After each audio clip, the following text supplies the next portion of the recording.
బోర్లంలో వేగంగా సాగుతున్న ఛత్రపతి శివాజీ మహారాజ్ విగ్రహ నిర్మాణం. బాన్సువాడ మండలం బోర్లం గ్రామంలో ఛత్రపతి శివాజీ మహారాజ్ విగ్రహ నిర్మాణ పనులు వేగవంతంగా కొనసాగుతున్నాయి. గ్రామ ప్రధాన కూడలిలో ఏర్పాటు చేస్తున్న ఈ విగ్రహ నిర్మాణ పనులను గ్రామ పెద్దలు, విగ్రహ స్థాపన కమిటీ సభ్యులు పర్యవేక్షిస్తున్నారు.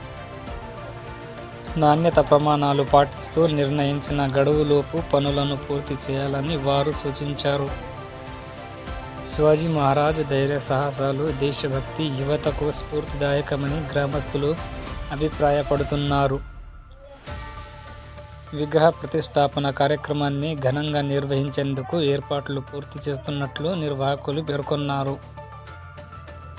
ఈ విగ్రహం గ్రామ ఐక్యతకు ప్రతీకగా నిలుస్తుందని నిర్వాహకులు అభిప్రాయం వ్యక్తం చేశారు.